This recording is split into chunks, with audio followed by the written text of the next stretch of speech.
صبح کی پہلی اذان اور ساتھ ہی گاؤں جاگ اٹھتا تھا۔ ہلکی ہلکی دھند، کھیتوں پر شبنم کے قطرے اور مٹی کی وہ خوشبو جو صرف گاؤں میں محسوس ہوتی ہے۔ اس گاؤں کے کچے راستوں پر ننگے پاؤں دوڑتی ہوئی ایک لڑکی ہر روز نظر آتی تھی۔ اس کا نام تھا نور۔ سادہ سا لباس، دو لمبی چوٹیاں اور آنکھوں میں خوابوں کا پورا آسماں۔ نور ایک غریب کسان کی بیٹی تھی۔ گھر کچا تھا، چھوٹا سا صحن اور ایک نیم کا درخت۔ اس کی صبح پانی بھرنے سے شروع ہوتی۔ کنویں سے پانی لانا، امی کے ساتھ روٹیاں پکانا، پھر اسکول جانے کے لیے 2 کلومیٹر پیدل چلنا۔ مگر نور کبھی شکایت نہیں کرتی تھی۔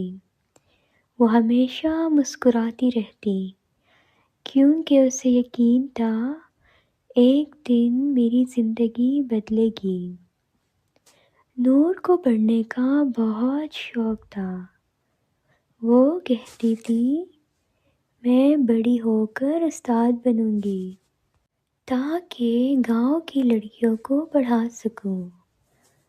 لیکن گاؤں والے ہنستے تھے، لڑکیاں پڑھ کر کیا کریں گی؟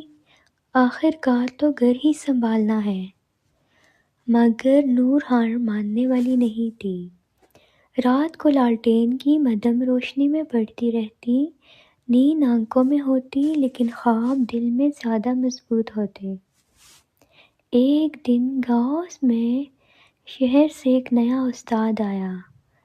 اس کا نام علی تھا۔ وہ اسکول میں بچوں کو پڑھانے آیا تھا۔ سادہ لباس، نرم لہجہ اور آنکھوں میں خلوص۔ پہلے دن اس نے دیکھا سب بچے شور مچا رہے تھے، لیکن ایک لڑکی خاموشی سے آخری بینچ پر بیٹھی پوری توجہ سے پڑھ رہی تھی۔ وہ نور تھی۔ علی نے سوال پوچھا۔ پورے کلاس میں صرف نور نے جواب دیا، صحیح جواب۔ علی مسکرایا، تم بہت ذہین ہو، نام کیا ہے تمہارا؟ نور، اس نے دھیرے سے کہا۔ تم بہت آگے جاؤ گی نور۔ یہ پہلی بار تھا جب کسی نے اس کے خواب پر یقین کیا تھا۔ دن گزرتے گئے۔ علی اکثر نور کو اضافی کی کتابیں دیتا، اسے سمجھاتا، اسے حوصلہ دیتا۔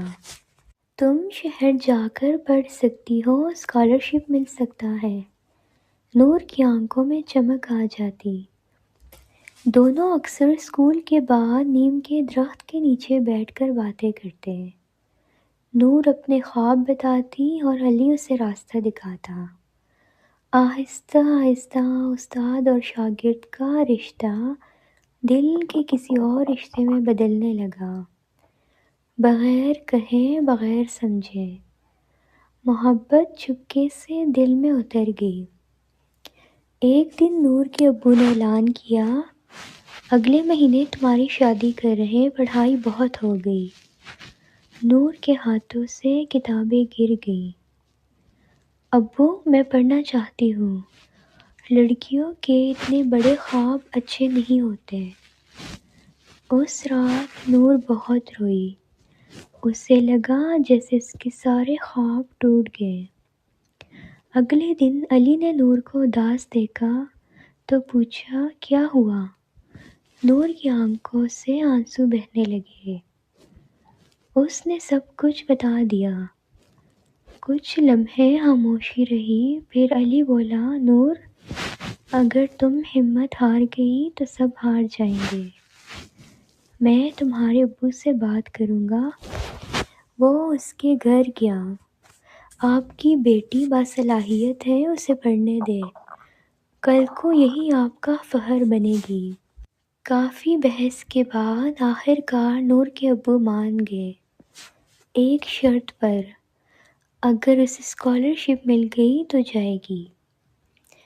نور نے دن رات محنت کی، لالٹین کی روشنی میں کھیتوں کے کنارے بیٹھ کر آنکھوں میں خواب لیے، اور پھر ایک دن خط آیا، شہر کی بڑی یونیورسٹی میں اسکالرشپ۔ نور خوشی سے رو پڑی، اس کے ابو کی آنکھوں میں بھی فخر تھا۔ شہر جانے کا دن آ گیا، پورا گاؤں جمع تھا۔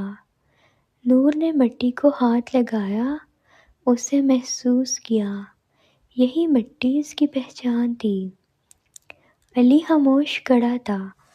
نور نے کہا، اگر آپ نہ ہوتے تو میں کبھی یہاں تک نہ پہنچتی۔ علی مسکرایا، بس وعدہ کرو واپس آ کر اس گاؤں کی لڑکیوں کو پڑھاؤ گی۔ نور نے سر ہلایا، یہ میرا خواب ہے۔ بس چل پڑی۔ نور کھڑکی سے گاؤں کو دیکھتی رہی، آنکھوں میں آنسو تھے لیکن دل میں امید، کیونکہ وہ جانتی تھی مٹی کی خوشبو کبھی نہیں جاتی اور کچھ خواب ضرور پورے ہوتے ہیں۔